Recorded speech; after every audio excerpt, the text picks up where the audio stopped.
The Galactic Archive stood as a monument to knowledge, its crystalline spires piercing the atmosphere of Nexus Prime, like needles threading the sky. Inside its hallowed halls, every piece of information about every species in the known galaxy was catalogued, cross-referenced, and stored with obsessive precision.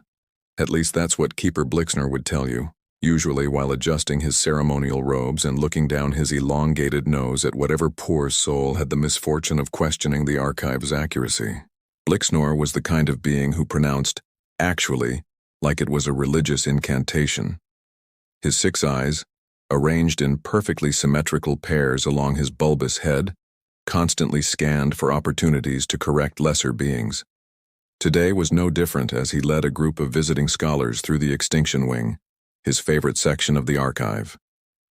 And here, Blixner announced, gesturing dramatically at a holographic display, we have one of our most thoroughly documented cases of species termination. Humans of Earth, gone for precisely 512 years, 4 months and 16 days. The display showed an artistic interpretation of what humans supposedly looked like, though the artist had clearly never seen one, and had apparently confused them with hairless gorillas wearing business suits. The extinction entry read like a cosmic joke. Cause of termination, catastrophic stupidity, and poor impulse control. Secondary factors, inability to agree on literally anything, obsession with caffeinated beverages, and a disturbing tendency to solve problems by hitting them with increasingly larger objects. Fascinating, murmured Professor Quilnox, a distinguished Zentari scholar whose purple tentacles writhed with academic excitement. What was their final mistake? Blixner preened, clearly relishing the opportunity to display his expertise. According to our records, they attempted to achieve faster-than-light travel by strapping rocket engines to their largest space station.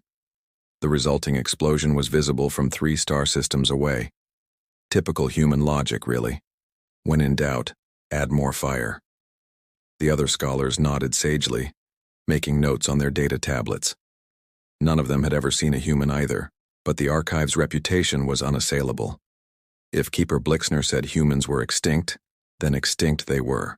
The archive had never been wrong about anything, ever, and Blixner would fight anyone who suggested otherwise. The truly remarkable thing, Blixner continued, warming to his subject, is how predictable their extinction was. We have documentation showing they regularly engaged in activities that any rational species would recognize as suicidal. They called it extreme sports, and apparently did it for fun. They also consumed ethanol as a recreational drug while simultaneously operating vehicles. Natural selection at work, really. The tour group chuckled appropriately, though most of them had their own questionable recreational habits. The Zentari, for instance, considered juggling live plasma grenades a perfectly reasonable way to spend an evening. Now, if you'll follow me, Blixner said, turning toward the next display, we'll examine the extinction of the Woblonian Empire, who managed to accidentally declare war on themselves through a poorly worded treaty translation. That's when the front wall exploded. Well, exploded might be too strong a word. It was more like the wall suddenly developed a human-shaped hole, through which tumbled a figure in a battered spacesuit, trailing smoke and what appeared to be the remnants of a navigation console. The figure hit the pristine archive floor with a metallic clang, rolled twice, and came to rest in a heap near Blixner's fee. "Ow," said the figure, sitting up and pulling off his helmet to reveal a distinctly non-extinct human face. Note to self, when the ship's computer says recalculating route maybe don't let it use the experimental hyperdrive as a shortcut. Captain Jake Morrison looked exactly like the kind of human the archive claimed didn't exist anymore. He had the regulation stubble, the slightly wrinkled uniform, and that particular expression of mild annoyance that humans wore when technology failed them at the worst possible moment. His dark hair stuck up at odd angles, and there was a small cut on his forehead that was already starting to bruise. Blixner's 6 eyes went wide, then wider, then achieved a state of wideness that probably violated several laws of physics. His mouth opened and closed like a fish, producing only small squeaking sounds. The other scholars stared in fascination at what they assumed was some kind of elaborate holographic demonstration. Jake said, looking around at the assembled crowd of aliens. This is awkward. I don't suppose any of you know how to get back to the main shipping lanes. My GPS seems to think I'm in the middle of the Horsehead Nebula, which is definitely not where I parked my ship. You're extinct, Blixner managed to croak, pointing a shaking finger at Jake. You died out 500 years ago, the archive says so. Jake blinked, then looked down at himself, patting his chest and arms experimentally. Huh. I feel pretty alive to me. Maybe you should update your records. I mean, I literally just crashed through your wall. That's pretty solid evidence of existing, don't you think? From behind the group of scholars, a smaller figure pushed forward. Assistant Keeper Glorbina had always been the practical one in the archive, though her enthusiasm for actually meeting new species instead of just cataloging them had earned her several reprimands from Blixner. Her scaled, gecko-like features practically glowed with excitement. "Oh my gosh," she whispered, pulling out a recording device. "This is incredible, an actual living human. Do you mind if I ask a few questions? For the records, of course." "Sure," Jake said, standing up and brushing dust off his uniform. "Though first, could someone point me toward a bathroom? That hyperdrive malfunction really did a number on my bladder." "Bathrooms are for living beings," Blixner said weakly. "You can't be alive. The archive explicitly states that humans achieved total extinction through environmental catastrophe, nuclear warfare, and something called reality television." "Reality TV was pretty bad," Jake admitted, "but we survived it, mostly by making fun of it on the internet. As for nuclear warfare, we figured out pretty quickly that mutually assured destruction was kind of a downer, so we switched to mutually assured sarcasm instead, much more sustainable." Jake pulled out what looked like a standard-issue communicator and started fiddling with the controls. "Come on, piece of junk, just give me 1 bar. I need to call my ship and tell them I'm going to be late for the cargo run." "Your ship?" Professor Quillnox interjected, his tentacles practically vibrating with curiosity. "You mean there are more of you?" "More humans? Yeah, about 12 billion at last count. We've got colonies on about 300 worlds now, though most of us stay closer to home. Space travel's gotten a lot easier since we figured out how to make hyperdrive engines that don't randomly deposit you in archive walls." Blixner made a sound like a deflating balloon. 12 billion? That's impossible. Our projections clearly showed that human population growth was unsustainable. You should have consumed all available resources and collapsed into chaos centuries ago. "Oh, we did collapse into chaos," Jake said cheerfully, still working on his communicator. "Several times, actually. Turns out humans are really good at bouncing back from apocalypses. It's like a hobby for us. We've survived ice ages, plague outbreaks, economic meltdowns, and that weird decade when everyone was convinced the world would end because of a computer bug." The communicator finally crackled to life, emitting a burst of static followed by what sounded like elevator music. Jake grinned triumphantly. "There we go.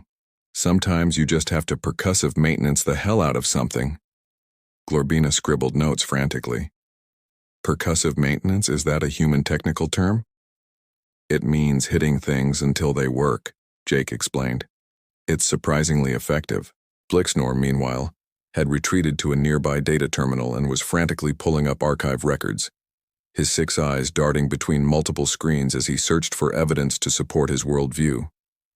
The holographic displays around him lit up with charts, graphs, and what appeared to be a very serious academic paper titled "The Inevitable Doom of Homo Sapiens, a Mathematical Certainty." "Here," he said, pointing at a projection showing Earth as a barren, lifeless rock. "Satellite imagery from 500 years ago clearly shows your planet as uninhabitable. Massive pollution, deforestation, and what our sensors identified as concerning levels of boy band music in the atmosphere." Jake glanced at the image and snorted. "That's not Earth, buddy. That's Mars. Earth's the blue one with the clouds and the excessive number of coffee shops. Though I'll give you points on the boy band thing. That was a dark time for our species." "Impossible," Blixner sputtered, pulling up another display. "Our cultural analysis shows that humans were incapable of long-term planning, cooperation, or learning from past mistakes. Your entire species was addicted to something called social media, which rotted your collective brain." "Oh, social media," Jake said, nodding sagely. Yeah, that was rough. But we figured it out eventually.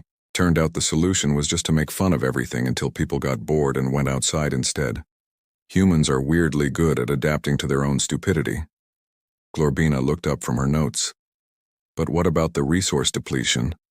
The archive shows clear evidence that humans were consuming natural resources at an unsustainable rate. We got better at recycling, Jake shrugged. Also, turns out space is really big and full of resources. Who knew? We started mining asteroids, setting up solar collectors around uninhabited stars, that sort of thing. Once we got off-world, scarcity became kind of a non-issue. But the wars, Blixner insisted, his voice rising in pitch. The constant conflict, the inability to agree on governance, the tendency to solve diplomatic disputes through violence. We still argue about everything, Jake admitted.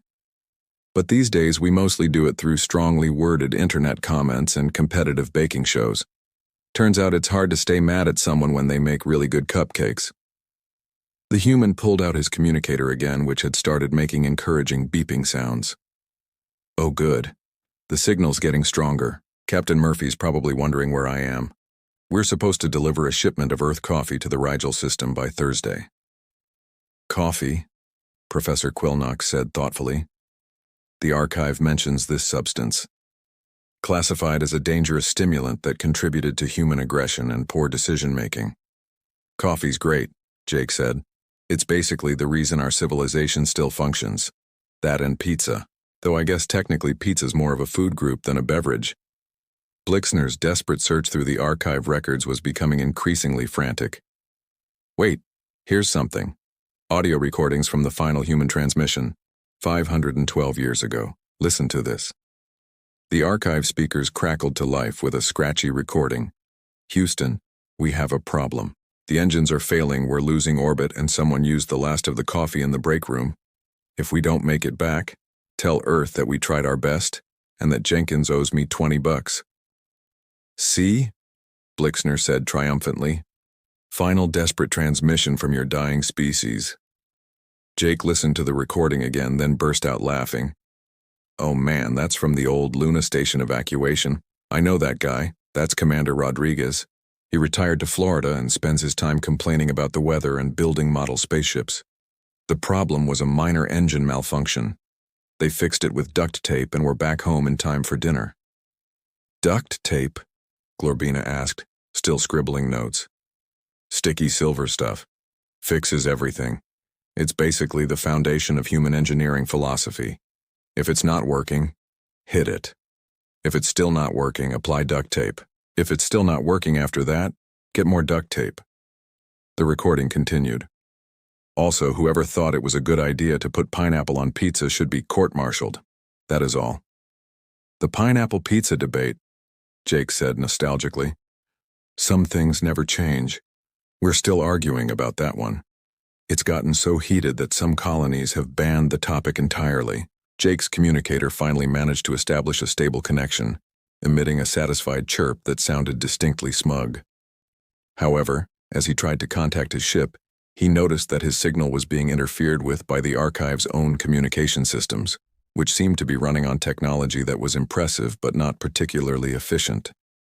Huh, Jake said, walking over to a nearby control panel that was blinking with what appeared to be error messages. Your network infrastructure's pretty interesting. Mind if I take a look? I might be able to boost the signal strength. Absolutely not, Blixner said quickly. These systems are calibrated with scientific precision. Any tampering would be catastrophic. Jake was already poking at the controls, his hands moving with the casual confidence of someone who'd spent years fixing things that weren't supposed to be fixable. Relax, I'm not going to break anything. Well, probably not. I just need to reroute some bandwidth and maybe optimize your processing algorithms. Those algorithms have been refined over centuries, Blixner protested. They represent the pinnacle of galactic information science. They represent a bottleneck, Jake said, pulling out what looked like a standard multi-tool and somehow using it to access panels that weren't supposed to open. You've got about 12 redundant verification processes running simultaneously, which explains why it takes 17 minutes to look up basic information. Also, Whoever programmed your error handling was either very paranoid or very drunk. Glorbina watched in fascination as Jake worked, his movements quick and efficient despite the fact that he was dealing with completely alien technology. How do you know how to interface with our systems? Logic's pretty universal, Jake explained, somehow managing to jury-rig a connection between his communicator and the archive's main processing core. Plus, most civilizations make the same basic mistakes when designing networks. Too much security, not enough efficiency. Also, you've got about 47 different processes running in the background that don't actually do anything except slow everything down. Those processes are essential for maintaining data integrity, Blixner said weakly. This one's just checking to see if other processes are still checking things, Jake pointed out, gesturing at a display that showed various system diagnostics. And this one seems to exist solely to verify that verification processes are working properly. It's like a bureaucratic Ouroboros. Within minutes, Jake had managed to streamline the archive's entire communication system, eliminate the redundant processes, and establish a clear connection to his ship. The various displays around the chamber, which had been sluggishly updating every few seconds, now refreshed in real time. Several scholars gasped as information queries that normally took minutes were answered almost instantly. "There we go," Jake said, dusting off his hands. "Your processing speed should be up by about 300% and you'll save a ton of energy costs. Also, I fixed that annoying clicking sound your speakers were making." "You increased our efficiency by 300%? Glorbina squeaked. "Could probably get it up to 400 if you let me clean up your file organization system," Jake said casually. "You've got duplicate entries for about half the species in the galaxy, and don't get me started on your indexing methodology." By now, word of the impossible extinct creature had spread throughout the archive, and beings from various departments had gathered to witness the spectacle. A group of junior archivists whispered excitedly in the corner, while several senior researchers watched with expressions ranging from fascination to existential dread. "Observe," Jake announced, apparently deciding to put on a proper demonstration. "Standard human problem-solving technique." He pulled out his multi-tool again and approached a malfunctioning environmental control panel that had been displaying error messages for weeks. Within moments, he had the housing open and was poking at the internal components with the focused attention of someone solving a particularly interesting puzzle. "The trick," he explained to his growing audience, "is to understand that most problems are caused by someone overthinking the solution. This panel's trying to run 15 different diagnostics every time someone adjusts the temperature. All you really need is basic cause and effect." He tapped something with his tool, twisted a component that probably wasn't supposed to twist, and somehow managed to bypass 3 different safety protocols without triggering any alarms. The error messages disappeared, replaced by a cheerful green indicator. "There," Jake said. "Sometimes the sophisticated approach is just to ignore the sophistication." Professor Quillnox tentacled his way forward, clearly fascinated. "But how did you know which components to modify?" "Experience," Jake grinned. "Humans break a lot of stuff, so we get really good at fixing it. It's like an evolutionary survival trait. Also, I used to work tech support, which is basically combat training for troubleshooting." The crowd of observers had grown larger, and Jake was starting to enjoy himself. His communicator crackled, and a voice emerged from the speakers with crystal clarity. "Jake, where the hell are you? You were supposed to check in an hour ago." "Hi, Captain Murphy," Jake said cheerfully. "Slight navigation error. I'm currently at something called the Galactic Archive, where I'm apparently extinct." "Extinct? That's new. Are you feeling extinct?" "Not particularly, though I did fix their computer system while I was here, so I'm probably more alive than when I started." Captain Murphy's voice echoed through the archive's newly improved speaker system, with the kind of casual authority that came from years of dealing with the universe's tendency toward chaos. "Well, as long as you're not actually extinct, we've got a delivery schedule to keep. The Rigel colonies are getting cranky about their coffee shipment." "Coffee shipment?" Glorbina asked, her scaled features brightening with curiosity. 12,000 tons of premium Earth coffee," Jake confirmed. "Turns out half the galaxy's addicted to the stuff." Who knew that our dangerous stimulant would become one of our most popular exports? 12,000 tons? Professor Quillnox's tentacles writhed with what might have been excitement or horror. From a species that's been extinct for 5 centuries?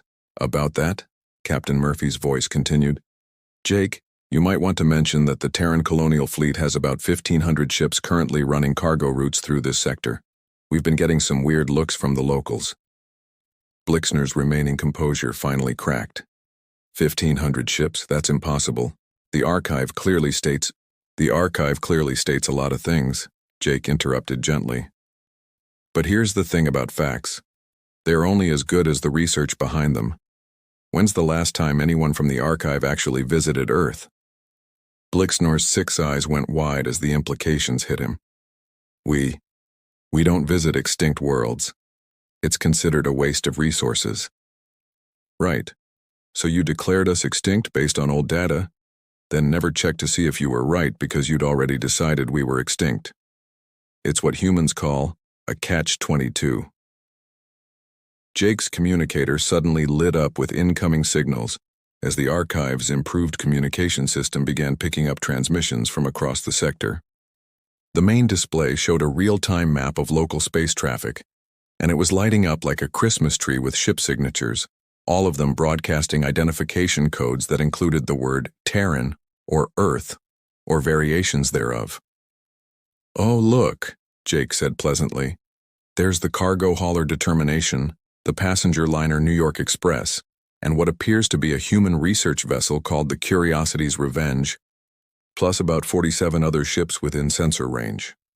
The assembled scholars and archivists stared at the display in stunned silence.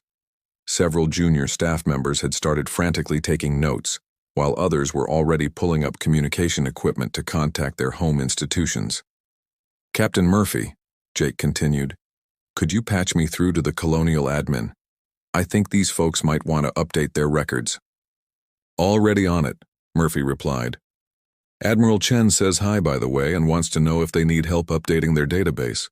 We've got about 300 years of colonization records they might find interesting. Blixner slumped against a nearby console, his elaborate robe suddenly looking less dignified and more like a costume. 300 years of records, our entire extinction timeline, our analysis of human social collapse, the academic papers, my reputation. Hey, look on the bright side, Jake said cheerfully. You're about to make one of the biggest discoveries in archive history. Humans, turns out they're not dead after all, is going to be a bestseller in academic circles. Glorbina was practically bouncing with excitement, her datapad smoking from the speed of her note-taking. This is incredible. We'll have to completely revise our understanding of human development, colonial expansion, technological adaptation. Also, Jake added, you might want to update your cultural analysis. We've moved past the whole hitting things with bigger things approach to problem solving. These days we prefer hitting things with smaller, more precise things. It's called evolution. The communicator crackled again, this time with a new voice. This is Admiral Sarah Chen of the Terran Colonial Fleet. We understand there's been some confusion about our continued existence.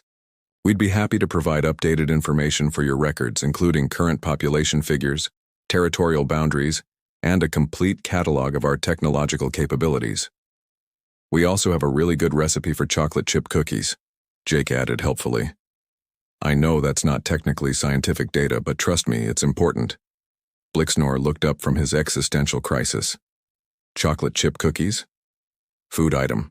Highly advanced human technology. We'll send you the specs. 6 hours later, Jake sat in what used to be Blixner's private office, helping Glorbina draft the new human entry for the Galactic Archive. The former keeper had retreated to his quarters with a bottle of something that smelled like antiseptic and tasted like regret, muttering about the fundamental unreliability of empirical data.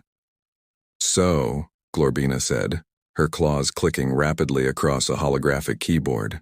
Current population approximately 12 billion across 437 worlds, with major colonies in 17 different star systems. Sounds about right, Jake confirmed, leaning back in his chair with a cup of coffee that someone had managed to synthesize from the archive's food dispensers. It tasted like burnt rubber, but it was caffeinated burnt rubber, which made it technically acceptable, though those numbers change pretty regularly. Humans breed like rabbits when they're happy, and we've been pretty happy since we figured out how to make pizza in zero gravity. And your species' primary characteristics would be adaptability, technological innovation, and what you call aggressive optimism. Don't forget stubbornness, Jake added. We're incredibly stubborn. It's probably our most defining trait. Someone tells us something's impossible, and we immediately start figuring out ways to do it anyway. Glorbina paused in her typing. Is that why you survived when the archive predicted your extinction? Jake considered this, sipping his terrible coffee thoughtfully. Partly, but mostly it's because the archive made the same mistake everyone makes when they try to predict human behavior. They assumed we'd be logical about it. You're not logical? Oh, we're logical. But we're logical in completely irrational ways, like it's logical to avoid dangerous situations, right? So naturally, we invented extreme sports. It's logical to conserve resources, so we built bigger and better recycling systems so we could use more resources guilt-free. It's logical to avoid conflict, so we channeled all our aggression into competitive cooking shows and video games. Glorbina's scaled features scrunched up in confusion. That doesn't make sense. Exactly, Jake grinned. Humans don't make sense. We make things work instead. It's completely different. The door chimed, and Admiral Chen's image appeared on the communication screen, her uniform crisp and her expression amused. Captain Morrison, I trust you're settling our diplomatic situation satisfactorily? Just finishing up the paperwork, Jake replied. Though I think we might want to send some cultural attachés out here. These folks have some really interesting misconceptions about human development that might be worth addressing. Noted. How's their coffee? Jake held up his cup and made a face. Let us just say it's a good thing taste isn't a prerequisite for caffeine delivery. We'll add coffee machine to the diplomatic gift package, the Admiral said dryly. Anything else? Actually, yeah. Their archive system is pretty impressive, but their filing methodology could use some work. I was thinking we could offer to help them optimize their data storage in exchange for access to their historical records. Some of this stuff goes back millions of years. Approved. Try not to accidentally rewrite galactic history while you're at it. No promises, Jake said cheerfully. After the Admiral signed off, Jake turned back to Glorbina, who was staring at him with something approaching reverence. You just negotiated a formal diplomatic exchange with one of the most powerful military leaders in human space, and you did it over bad coffee and filing system complaints. That's how humans work, Jake shrugged. We solve the small problems first, and the big problems usually solve themselves. Speaking of which, what are you going to call the new entry? Glorbina pulled up the archive template and began typing. Humans, status, very much alive. Population, approximately 12 billion and growing. Primary habitat, Earth, plus 437 colonial worlds and counting. Notable characteristics, technologically adaptive, socially resilient, and inexplicably fond of caffeinated beverages. Survival strategy, aggressive optimism, combined with stubborn refusal to accept defeat.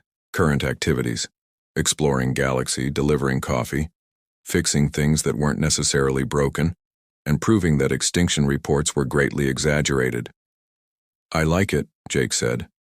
Though you might want to add a note about our customer service policies. We're pretty good at helping people solve problems even when they didn't know they had problems. Customer service. Long story. But basically, if you need something fixed, delivered, or figured out, humans are probably willing to help. It's another one of those irrational logic things. We like being useful. Glorbina saved the entry and leaned back in her chair, looking satisfied. You know, I think this is going to revolutionize archive methodology. Actually checking to see if species are still alive instead of just assuming they're extinct. Revolutionary concept. Glad we could help, Jake said, standing up and checking his communicator. Though I should probably get back to my ship. Captain Murphy's threatening to dock my pay if I'm late for another delivery. Wait, Glorbina called out as he headed for the door. One more question for the records. If humans are so good at solving problems and adapting to challenges, why did it take you 500 years to show up and correct our mistake? Jake paused at the doorway and grinned. Who says it took us 500 years? We've known about the archive for decades. We just figured that anyone who could mistake Mars for Earth probably needed some time to work things out on their own first. You knew? This whole time? Humans are stubborn, not cruel, Jake said. We would have corrected the record eventually, but honestly, we were kind of curious to see how long it would take you to figure it out yourselves. Plus, galactic bureaucracy looked like a real headache, and we had coffee to deliver. He waved goodbye and headed back toward his ship, leaving Glorbina staring after him with the expression of mixed admiration and exasperation. In the end, the new human entry became the most accessed record in archive history, and Glorbina received a promotion for her discovery of living humans. Blixnor eventually recovered from his existential crisis and became something of an expert on the dangers of assuming your data is complete. And Jake? He made his coffee delivery on time, collected his 20 credits hazard pay for diplomatic contact with previously unknown species, and added correcting galactic historical records to his resume, right between asteroid mining and zero-G pizza delivery specialist. After all, someone had to keep the universe properly informed. Humans were just too stubborn to stay extinct, even in someone else's filing system.